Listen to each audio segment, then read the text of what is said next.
Olá, galera! Sou o professor Gilmar Campos, vocês já sabem disso, né? Mas vamos que vamos aí para a nossa aula. A gente vai falar um pouco agora sobre, ainda continuar falando sobre os povos pré-colombianos, né? Então, em algumas semanas atrás, nós falamos um pouco sobre esses povos. Quem são esses povos, professor? São os povos que estavam aqui na América, né, na parte espanhola, antes de Colombo chegar. Então nós já falamos sobre os Incas, já falamos sobre os Maias e agora vamos falar sobre outra civilização show de bola demais, esse império que foi o Império Azteca, né? Então a gente vai falar um pouco sobre esse império aqui, ok? É um império extremamente importante, ficava na região aí do México, e a gente vai falar um pouco sobre isso, né? Então vamos lá. Os astecas foram a principal civilização mesoamérica. Eles também são chamados de civilização mesoamérica por motivo da região, está ali no centro da América, ali entre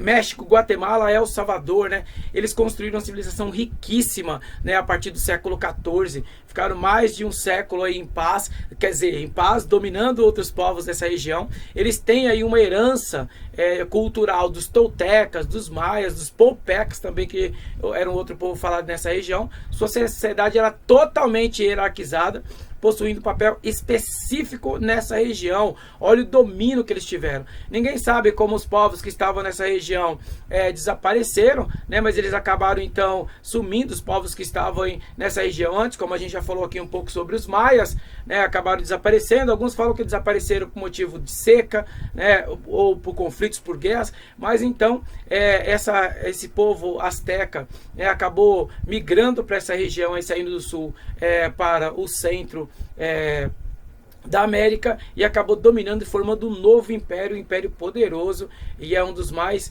reconhecidos aí desse período, né? Então olha só que linda essa imagem aqui, mostrando um pouco de como era a arquitetura formada desse império.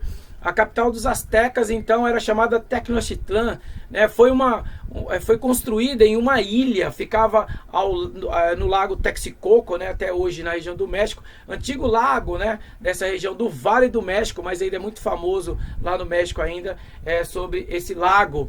O lago não existe mais, pois foi aterrado pelos espanhóis ao longo da colonização espanhola. Eles detonaram, como eu falei para vocês lá no início, enterraram esse lago, botaram fogo nas cidades, nessas civilizações, perdendo muito da história, perdendo muito do que esses caras tinham para ensinar para nós. Eles usavam muito dessa água em todo o processo científico, tecnológico, religioso, né? Eles usavam muito aí essa base aí que eles tinham, né? Como que era a camada popular então desse povo? Eu coloquei algumas características para vocês. Então tinha um imperador eleito pela aristocracia militar e sacerdotal, ou seja, um estado teocrático, né? Totalmente ligado à religião e à política, e tinha que prestar honras aos deuses e proteger o povo, né? Grandes comerciantes e artesãos organizavam-se nas corporações ali, transmitiam profissões para pais e filhos. Também eles eram uma espécie de comunicador ali do imperador.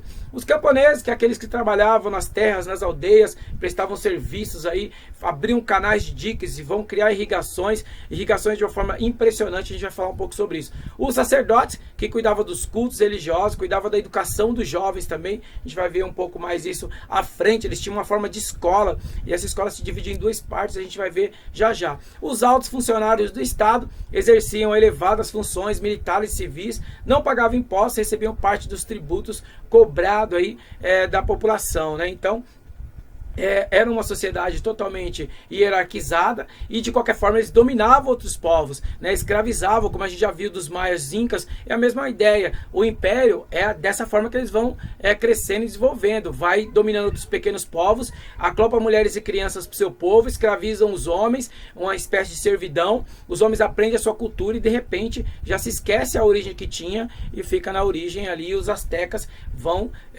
ter essa força muito grande. Houve um período, né, da agricultura deles. Eles desenvolviam demais a agricultura, muitas técnicas, muitos alimentos nesse período, mas eles chegou um período de seca, né? E aí o Montezuma, né, um imperador antes do Montezuma II, que a gente vai ver sobre ele, que é o último aí, quando os espanhóis chegam, ele tem uma preocupação muito grande aí, porque agora está com dificuldade da terra. Há uma multidão de pessoas e não tinha como alimentar todo mundo. Então ele acaba criando então aquele que eles vão chamar de chinampas, né? O que eram as chinampas? Olha que legal, né? Então dentro dessas ilhas eles acabaram então fincando, né, espécie de bambus ali, colocavam árvores para enraizar no lugar, para ficar bem enraizado ali, e colocava terra, enchia de terra, e ali separava a água, e a água então ia minando aos poucos nessa terra, e por cima então eles iam produzindo alimentos. Isso aí ajudou bastante nesse período. O que eram os chinampas, né? Os chinampas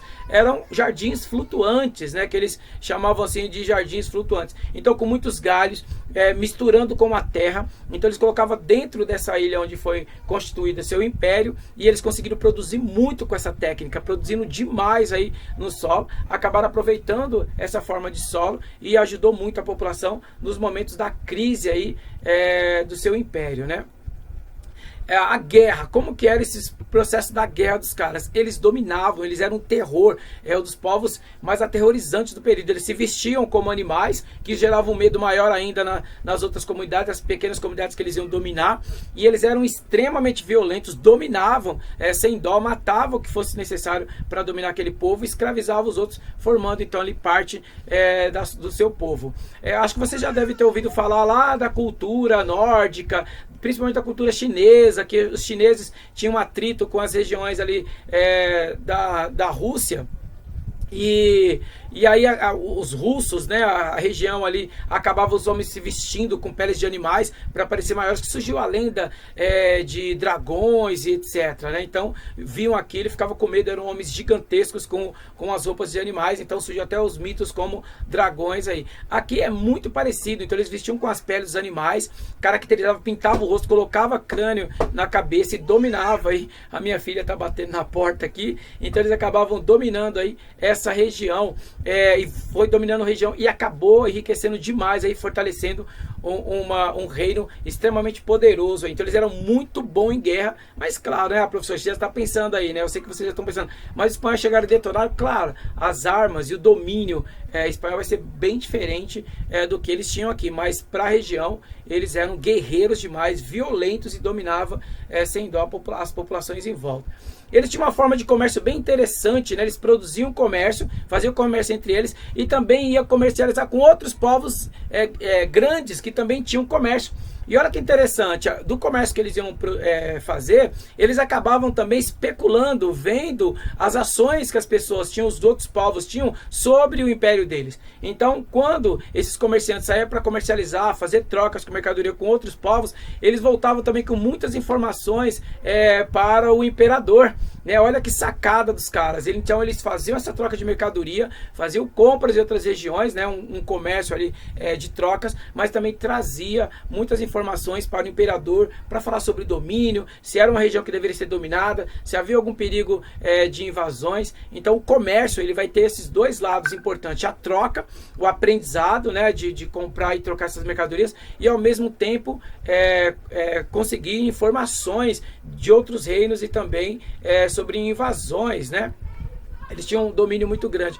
Eu não falei aí também sobre isso, que eu esqueci de colocar aqui o slide, sobre o produto que eles produziam, né? Eles produziam muita coisa, né? Então o milho, o amendoim, o abacate, que a gente conhece muito bem aqui também, o cacau, né? O chocolate, dos primeiros povos a falar sobre chocolate, né? Você gosta tanto de chocolate, né? Os astecas já tinham uma forma de deixar aí o chocolate, eles produziam e comercializavam também isso. Muitos produtos esse cara vai ter. O milho é o principal, havia várias espécies de milho nesse período, mas o amendoim, o abacate e também o chocolate era uma forma do que eles produziam aí. Eles tinham uma forma de escrita? Sim, tinha uma forma de escrita. Era uma escrita e uma forma de comunicação. Eram por imagens, eram por desenhos. Aqui é uma imagem falando do deus Texacoco, mostrando então o domínio com outro deus que precisava se alimentar aí, que a gente vai falar um pouco depois sobre os deuses.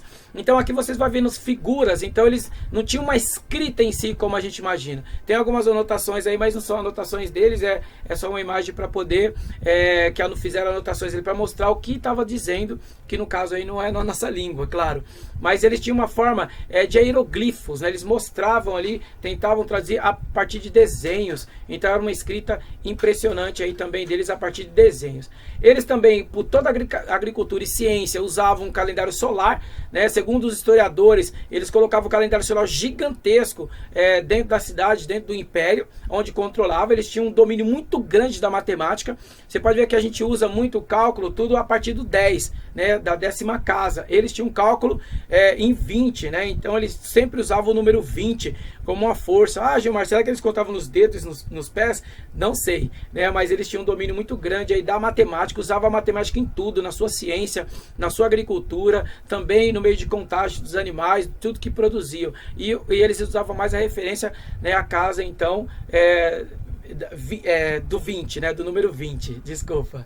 Bom, eles também tinham uma forma de escola? Sim, havia uma forma de escola. As crianças ali, adolescentes entre 15 e 16 anos, iam para a escola e havia duas formas de escola deles. A Telpukali e a Kalmekak. A Telpukali, ele aprendia agricultura, ele aprendia a parte do exército, ele aprendia ciência, ele desenvolvia ali todo o processo da sociedade, do império, né? E a Kalmekak era a escola que preparava para formar sacerdotes, né? Para formar ali a base religiosa deles. Olha que muito louco, né? Os caras tinham toda uma base aí, e a escola deles, todos eles do império, principalmente dessa região da ilha de Texacoco, de Tecnochitlan, desculpa, Texacoco é o deus, e, né, então Tecnochitlan, todos os jovens nesse período, a gente traduz como jovens e adolescentes, mas era a idade entre 15 e 16 anos, iam para essas escolas. Então uma parte aprendia sobre agricultura, ciência, sobre o exército, sobre comércio, e a outra escola, Kalmekak, então se aprendia sobre sacerdócio,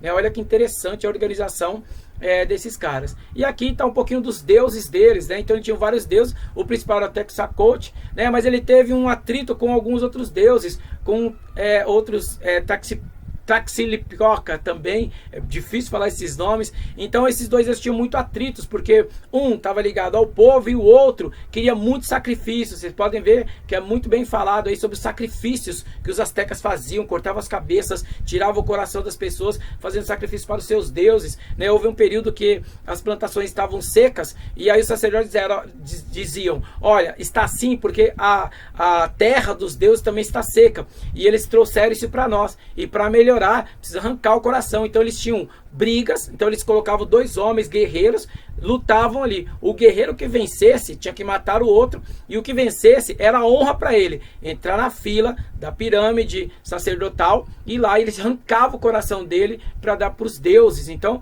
mas era muito violento, então esses dois deuses acabaram tendo atrito, e o Texacote acabou sendo expulso da região.